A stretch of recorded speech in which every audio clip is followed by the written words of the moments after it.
तो अभी पढ़ना है Faraday's law of electrolysis. Faraday's law of electrolysis. तो इसलिए बताया कि फैराडे ने जो है दो नियम दिए थे, ठीक है, ये बताने के लिए कि जब मान लो कोई अगर इलेक्ट्रोकेमिकल इलेक्ट्रोलाइटिक सेल है, ठीक है, ये अगर कोई इलेक्ट्रोलाइटिक सेल है, इसमें मान लो कि NaCl इसमें भरा हुआ है, NaCl सॉल्ट इसमें प्रेजेंट है और इसमें इनर्ट इलेक्ट्रोड प्रेजेंट है। जैसे कि बोले कि दो तरह के इलेक्ट्रोड होते हैं, इनर्ट इलेक्ट्रोड और एक्टिव इलेक्ट्रोड। जो इलेक्ट्रोड रिएक्शन में पार्टिसिपेट कर सकते हैं उन एक्टिव इलेक्ट्रोड कहा जाता है। जैसे कॉपर, जिंक वगैरह अगर रहेगा तो एक्टिव इलेक्ट्रोड रहेगा, और जो इस पार्टिसिपेट नहीं करता है उन्हें कहा जाता है इनर्ट इलेक्ट्रोड। तो मान लो कि इनर्ट इलेक्ट्रोड है और इनको जो है जोड़ दिया गया है बैटरी से, ठीक है। तो ये पॉजिटिव वाला हो गया और निगेटिव वाला हो गया। पॉजिटिव वाले को क्या बोलते हैं? पॉजिटिव वाले को बोल देते हैं एनोड इस केस में, और निगेटिव वाले को क्या बोलते हैं? निगेटिव वाले को बोलते हैं कैथोड इस केस में। अब क्या होगा कि जैसे ही यहाँ से इलेक्ट्रिसिटी पास करेगा तो NaCl ब्रेक होगा, और NaCl ब्रेक पर क्या बनाएगा? Na प्लस और Cl माइनस। अब चूंकि Na पर प्लस चार्ज, कैथोड पर माइनस चार्ज, तो सोडियम किधर मूव करेगा? कैथोड की तरफ, ठीक है। तो एट कैथोड, कैथोड पर कौन रिएक्शन होगा? तो कैथोड पर क्या होता है? हम शुरू से पढ़ रहे हैं कि एनोड पर होता है ऑक्सीडेशन और कैथोड पर होता है रिडक्शन। तो कैथोड पर क्या होगा कि जो Na प्लस है वो इलेक्ट्रॉन को एक्सेप्ट करके बन जाएगा सोडियम, यहाँ पर हो गया रिडक्शन, और सोडियम जाकर यहाँ पर डिपॉजिट हो जाएगा। वैसे ही एनोड पर क्या होता है? एनोड पर होता है ऑक्सीडेशन, तो ऑक्सीडेशन होगा मतलब कि लॉस ऑफ इलेक्ट्रॉन, मतलब कि जो Cl माइनस है ये ब्रेक होगा और क्या बनेगा? तो ब्रेक नहीं होगा, तो इससे इलेक्ट्रॉन निकलेगा और क्या बनेगा? Cl और इलेक्ट्रॉन अलग हो गया। यहाँ पर दो लगा दो तो Cl2, और Cl2 यहाँ से क्या हो जाएगा? इवॉल्व हो जाएगा। तो कैथोड पर क्या हो रहा है कि सोडियम डिपॉजिट हो रहा है, और एनोड पर क्या हो रहा है कि क्लोरीन इवॉल्व हो रहा है। तो हमको ये चीज दिख रहा है कि जितना ज्यादा हम इसमें से चार्ज पास करेंगे उतना ज्यादा जो सबस्टांस है वो डिपॉजिट या लिबरेट होगा, ठीक है। अगर मान लो 1 मोल चार्ज पास किए तो 1 ही मोल सोडियम डिपॉजिट होगा, 2 मोल चार्ज पास किए तो 2 मोल सोडियम डिपॉजिट होगा। तो ये सब बात को ध्यान रखते हुए फैराडे ने अपना नियम दिया। तो फैराडे के दो नियम हैं। पहला है Faraday's first law of electrolysis. तो जो फर्स्ट लॉ है, फर्स्ट लॉ ऑफ इलेक्ट्रोलाइसिस किसका? फैराडे का। तो एग्जाम में आता है कि right Faraday's first law of electrolysis. तो क्या है?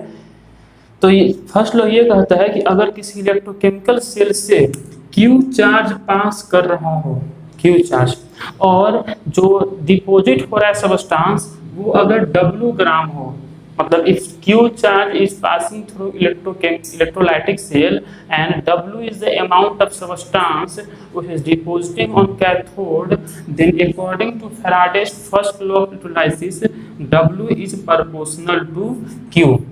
Means amount of substance deposited or liberated at electrode is proportional to the amount of charge passing through electrolytic cell. This is electrolytic cell. Passing through electrolytic cell. ठीक है। तो जितना charge पास करेगा वो proportional होगा, जितना सबस्टांस डिपॉजिट है उसके प्रोपोर्शनल होगा। अब यहाँ पर जब हम प्रोपोर्शनलिटी के साइन हटाएंगे तो क्या देना पड़ेगा? कांस्टेंट देना पड़ेगा। तो यहाँ से सब ये जब साइन हटाएंगे तो यहाँ कांस्टेंट आ जाता है Z, और इस Z को कहते हैं इलेक्ट्रोकेमिकल इक्विवेलेंट। Z को कहा जाता है इलेक्ट्रोकेमिकल इक्विवेलेंट, ठीक है। तो यही चीज है कि यहाँ पर W क्या है? अमाउंट ऑफ सबस्टांस डिपॉजिटेड, ठीक है। Q क्या है? तो Q है कि कितना चार्ज पास किया, और Z क्या है? तो Z है कि इलेक्ट्रोकेमिकल इक्विवेलेंट, तो ये कांस्टेंट है। अब यहाँ पर हम अगर Q की जगह चाहें एक चीज और लिख सकते हैं। हम लोग को पता है कि I बराबर क्या होता है? Q/T, मतलब करंट बराबर charge by time.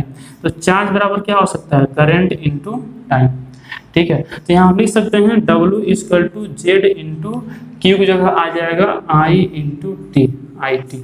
W = ZIT, W = ZIT। तो ये भी हम लोग लिख सकते हैं। अब यहाँ से हमको अगर जेड को डिफाइन करना हो, इलेक्ट्रोकेमिकल इक्विवेलेंट को डिफाइन करना हो, तो हम क्या कर सकते हैं? अगर मान लो कि इस इलेक्ट्रोकेमिकल इलेक्ट्रोलाइटिक सेल से 1 सेकेंड में 1 एम्पियर का करंट पास कर रहा हो, मतलब टाइम भी 1 सेकेंड हो और करंट भी कितना पास कर रहा हो, 1 एम्पियर का करंट पास कर रहा हो, तो ये भी 1 ये भी 1, तो W इक्वल टू क्या हो जाएगा, Z। या अगर 1 सेकेंड में 1 एम्पियर करंट पास होता है तो उसी को 1 कूलम्ब कहते हैं, ठीक है। तो मतलब कि यहाँ पर अगर हम क्या करें कि T भी 1 मान लें और I भी 1 मान लें, W इक्वल टू Z हो जाएगा। मतलब हम कह सकते हैं कि electrochemical equivalent is equal to, what is this, this is amount of substance deposited और लिबरेटेड। कितना सबस्टांस डिपॉजिट हुआ या लिबरेट हुआ, ये W है। Q क्या है, चार्ज, जितना चार्ज पास हुआ, ठीक है। तो हम क्या कर सकते हैं कि electrochemical equivalent is equal to the amount of substance deposited और liberated at the electrode if 1 ampere of current is passing through electrolytic cell in 1 second। यहाँ से हम Z को भी डिफाइन कर सकते हैं और ये है फर्स्ट लॉ ऑफ इलेक्ट्रोलाइसिस। तो लिखना, लिख रहे हो पहले फर्स्ट लॉ ऑफ इलेक्ट्रोलाइसिस या Faraday's first law of electrolysis लिख रहे दीजिए। According to this law, according to this law, according to this law, according to this law, the amount of substance, the amount of substance, the amount of substance deposited, amount of substance deposited, amount of substance deposited or liberated, deposited or liberated, deposited और liberated. Deposited मतलब जमा होना, sodium जाकर क्या हो रहा है, जमा हो रहा है। लिबरेटेड मतलब निकलना, क्लोरीन क्या हो जाएगा, निकल जाएगा, लिबरेट हो जाएगा। The amount of substance deposited or liberated is directly proportional to, is directly proportional to, is directly proportional to charge passing through, directly proportional to charge passing through, charge passing through, charge passing through electrolytic cell, charge passing through electrolytic cell,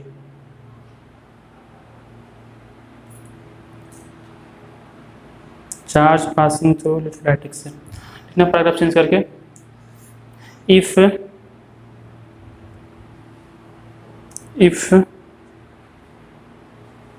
W is the, if W is the amount of substance, if W is the amount of substance, if W is the amount of substance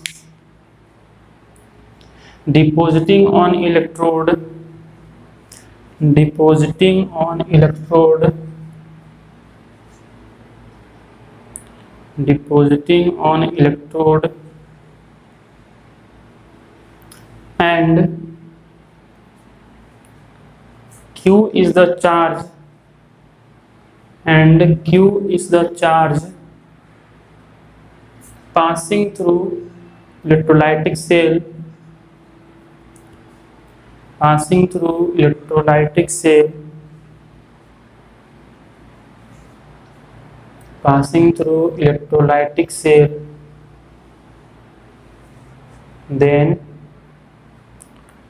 W proportional Q, then W proportional Q, या फिर यहाँ आप लिख सकते हैं W equal to Z into Q, क्योंकि proportionality के sign हटा तो यहाँ कांस्टेंट आ गया Z, ये हो जाएगा W equal to Z into Q,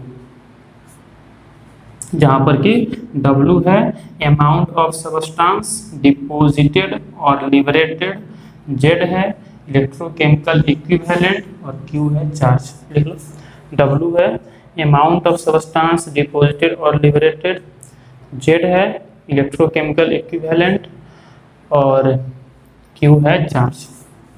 लिख लिए, W amount of substance deposited और लिबरेटेड, Z है इलेक्ट्रोकेमिकल इक्विवेलेंट और Q है चार्ज। चलो अब थोड़ा सा बात कर लेते हैं इलेक्ट्रोकेमिकल इक्विवेलेंट का। ठीक है, थोड़ा सा बात कर लेते हैं इलेक्ट्रो केमिकल इक्विवेलेंट, इसका सिंबल अभी हम देखें Z होता है। तो इलेक्ट्रोकेमिकल इक्विवेलेंट क्या है, जैसे कि अभी हम बोले कि W इक्वल टू क्या होता है Z इंटू क्यू। ठीक है, अब यहाँ पर हमको इस Z को अगर डिफाइन करना है कि आखिर Z है क्या, तो पहली बात तो ये कि Z का फॉर्मूला पता होना चाहिए। Z इक्वल टू होता है E by F, Z equal to होता है E by F, where E is equivalent mass. E जो होता है ये क्या होता है, E होता है इक्विवेलेंट मास। F जो है ये फैराडे ऑफ चार्ज है, जो कि आपको पता है कितना होता है 96500 कूलम पर मोल। और इक्विवेलेंट मास क्या होता है, तो सबके लिए अलग अलग होता है। अभी हम लोग पढ़ें कि इक्विवेलेंट वेट जो होता है एलिमेंट के लिए क्या होता है एटॉमिक मास बाई वैलेंसी होता है, उसी सबके लिए अलग अलग होता है। अगर हम यहाँ पर हमको आयन से डील करना है तो आयन के लिए जो इक्विवेलेंट वेट होता है, आयन के लिए होता है मोलर मास बाई चार्ज, कितना चार्ज प्रेजेंट है। ठीक है, बाकी सबके लिए अलग अलग होता है, एलएम का टॉपिक है। तो W इक्वल टू क्या होता है Z इंटू क्यू, हमको यहाँ पर Z को डिफाइन करना है। तो अगर ऐसा हो कि जो इलेक्ट्रोलाइटिक सेल है उससे 1 कूलम चार्ज पास कर रहा हो, मतलब Q कितना है 1 कूलम। अच्छा 1 कूलम चार्ज हम लोग कब कहते हैं, तो जब 1 सेकेंड में 1 एम्पियर करंट पास होता है तो उसको हम क्या कहते हैं 1 कूलम। इसको अच्छा Q इक्वल टू क्या होता है I इंटू टी, तो यहाँ पर हम भी लिख सकते हैं कि W इक्वल टू क्या लिख सकते हैं Z into I into T. और अगर इलेक्ट्रोलाइटिक सेल से 1 सेकेंड में 1 एम्पियर करंट पास कर रहा हो तो हम कह सकते हैं कि electrochemical equivalent is equal to the amount of substance deposited और लिबरेटेड एट इलेक्ट्रोड। यही ना है, W क्या है अमाउंट ऑफ सब्सटेंस डिपॉजिटेड और लिबरेटेड एट इलेक्ट्रोड, और Z क्या है इलेक्ट्रोकेमिकल इक्विवेलेंट। तो अगर I और T एक हो, मतलब अगर 1 सेकेंड में 1 एम्पियर करंट पास करे, मतलब कि अगर 1 कूलम चार्ज पास करे तो Z जो होगा W के इक्वल होगा। तो डैश देके लिखना, इलेक्ट्रोकेमिकल इक्विवेलेंट में डैश देके लिखना, इलेक्ट्रोकेमिकल इक्विवेलेंट में डैश देके लिखना है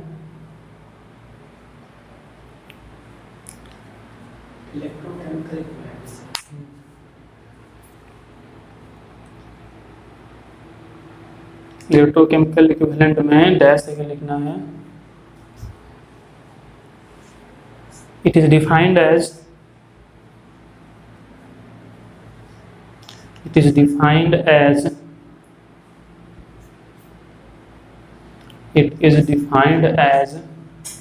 amount of substance, लिखो, it is defined as amount of substance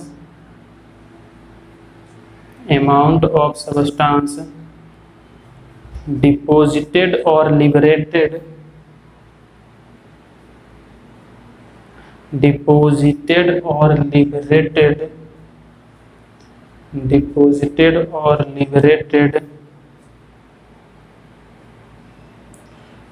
at electrode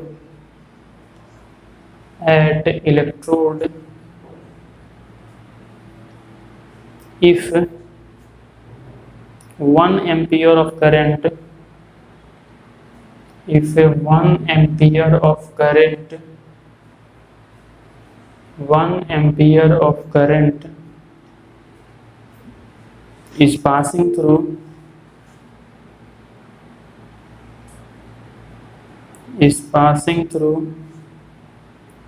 electrolytic cell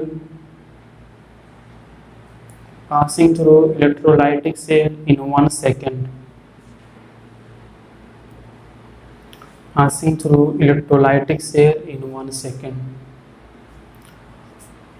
मतलब अगर 1 सेकेंड में 1 एम्पियर करंट पास करे तो हम कह सकते हैं, अगर I भी 1 हो और 1 भी T भी 1 हो तो हम कह सकते हैं W equal to Z, and this is called लिख इसको।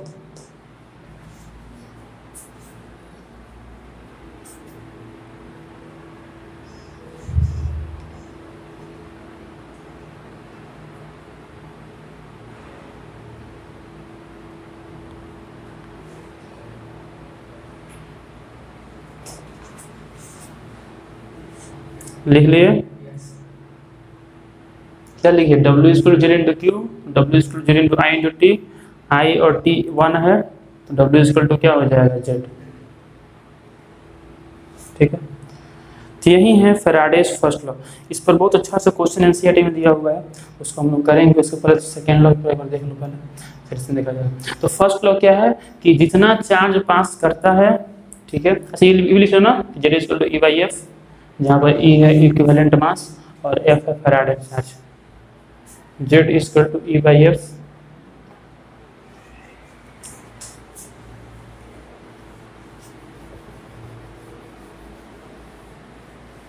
Z equal to E/F।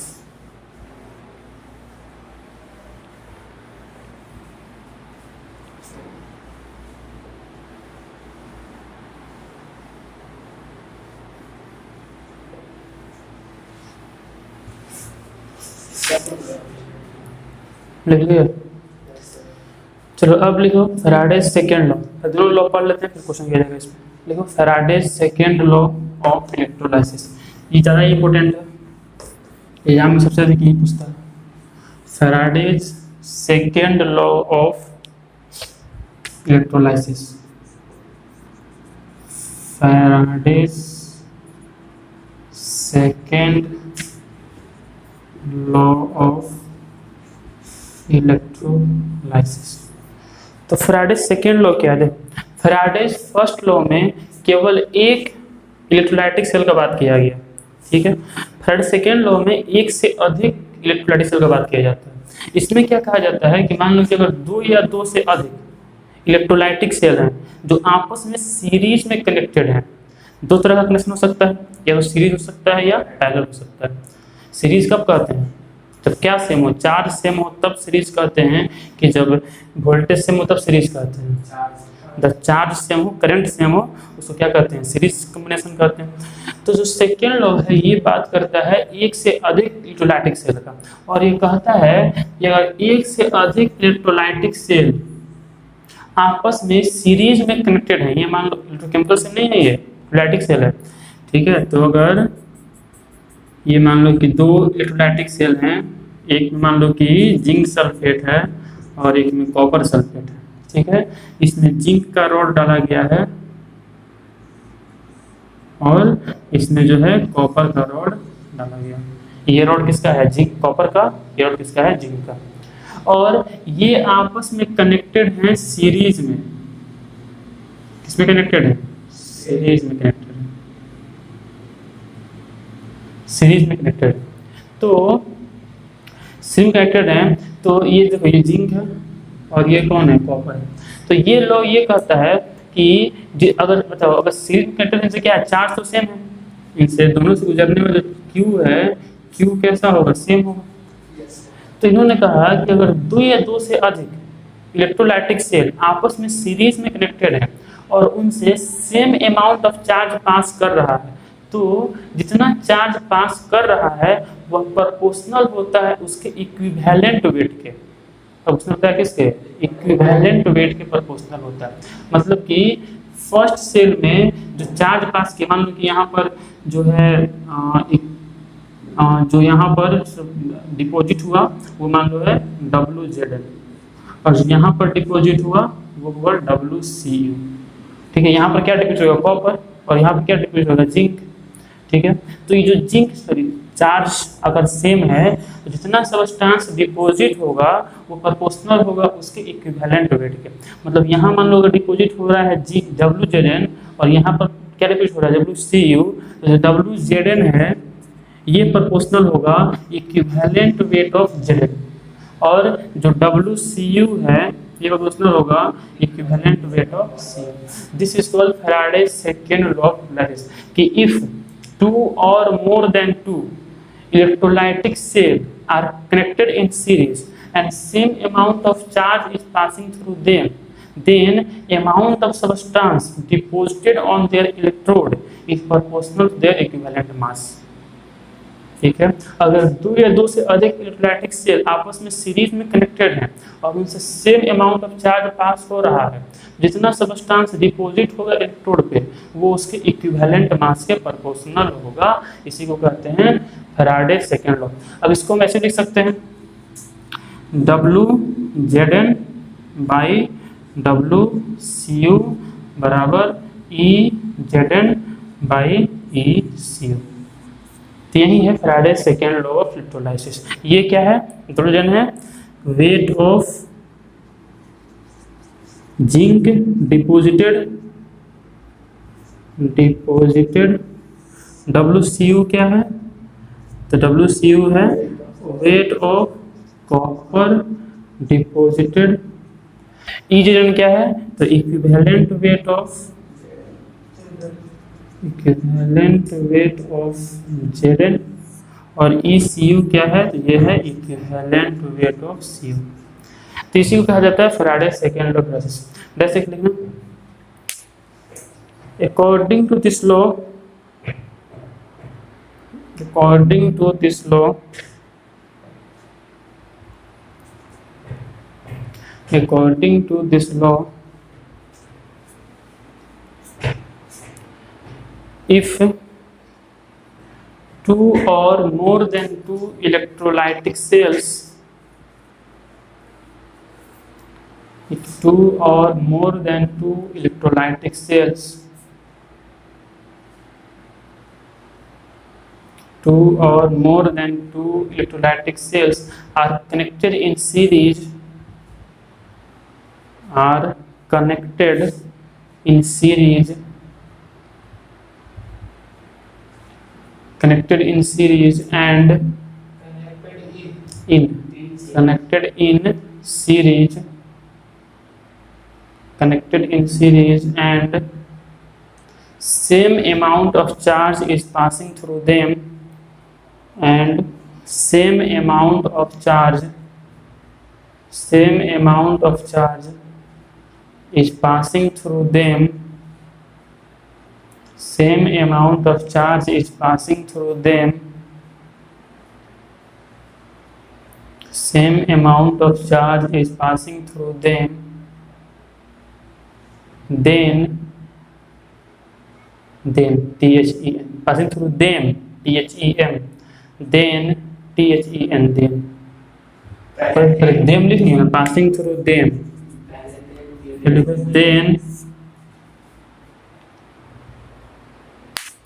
then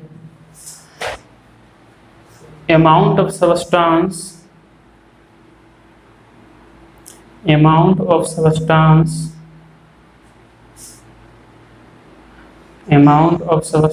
deposited at each electrode, amount of substance deposited at each electrode,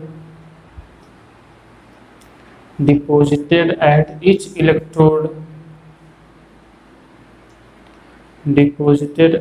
electrode is proportional to, is directly proportional to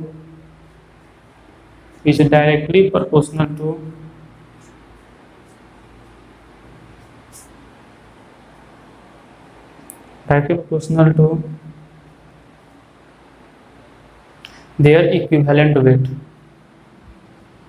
directly proportional to their equivalent weight.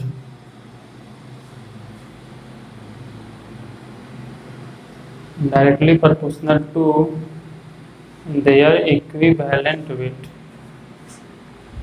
ठीक है, अब इसमें हम zinc और copper यहाँ पर नहीं लेंगे क्योंकि बहुत पार्टिकुलर हो जाएगा। सिंपली हम लोग ए और बी मान लेंगे। तो यहाँ पर क्या हो जाएगा, W1/W2 इक्वल टू हो जाएगा E1/E2। अगर दो इलेक्ट्रोलाइट हैं जो आपस में कनेक्टेड हैं सीरीज में, एक मान लो 1 है एक मान लो 2 है, तो जितना सब्सटेंस डिपॉजिट हो रहा है दोनों इलेक्ट्रोड पे वह प्रोपोर्शनल है दोनों के इक्विवेलेंट मास के। तो लिख लेना प्रेजेंट करके, इफ या ए बी मान लो तो लिख लेना, if A and B are two electrolyte, if A and B, if A and B are two electrolyte, if A and B are two electrolyte connected in series, two electrolyte connected in series, then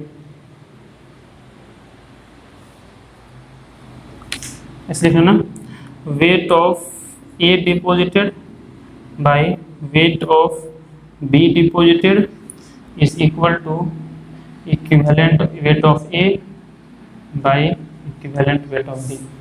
कैसे, then weight of A deposited by weight of B deposited equal to equivalent weight of A by equivalent weight of B.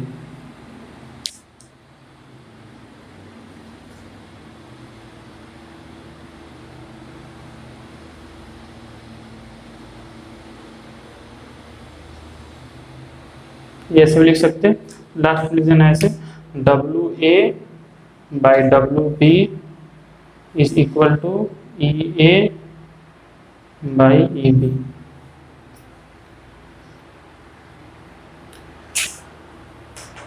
WA/WB is equal to EA/EB। देखो हम लोग Faraday second law को जो है Faraday first law से भी निकाल सकते हैं। जो फैराडे का सेकेंड नियम है इसको हम लोग फैराडे के फर्स्ट नियम से निकाल सकते हैं। कैसे, मान लो कि ये अगर इसको ए मान लेते हैं और इसको मान लेते हैं ये क्या है बी। ठीक है, ठीक है, इसको छोड़ो, ये ए है और ये बी है। देखो दोनों सीरीज में कनेक्टेड है।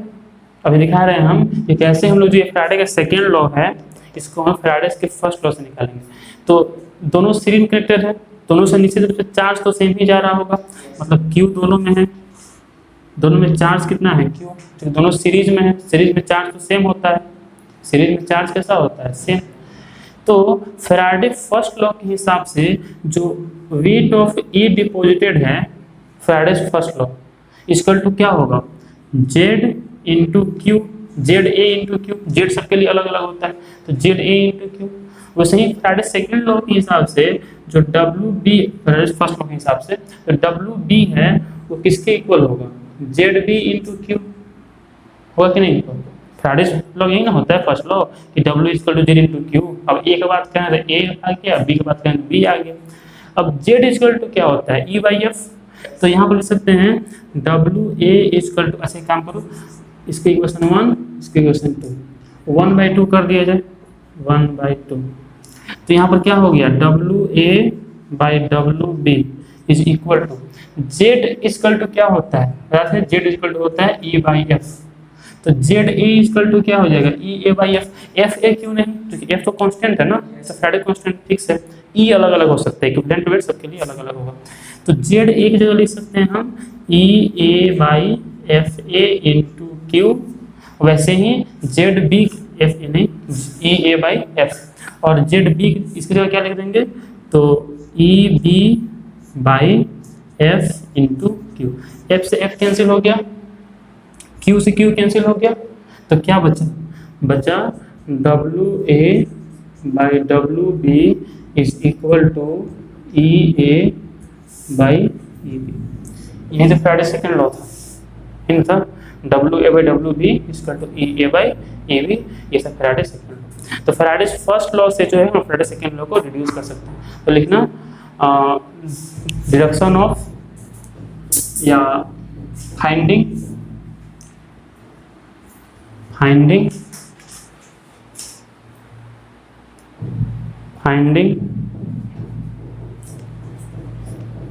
Faraday second law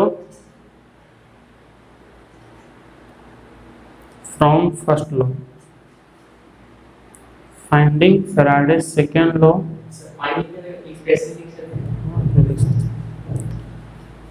Faraday second law from first law.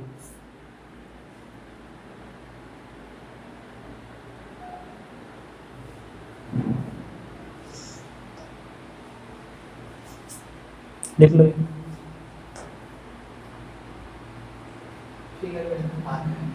बना लो, बनाना है तो छोड़ दो, बस बना लो, सीरीज में ए और बी है।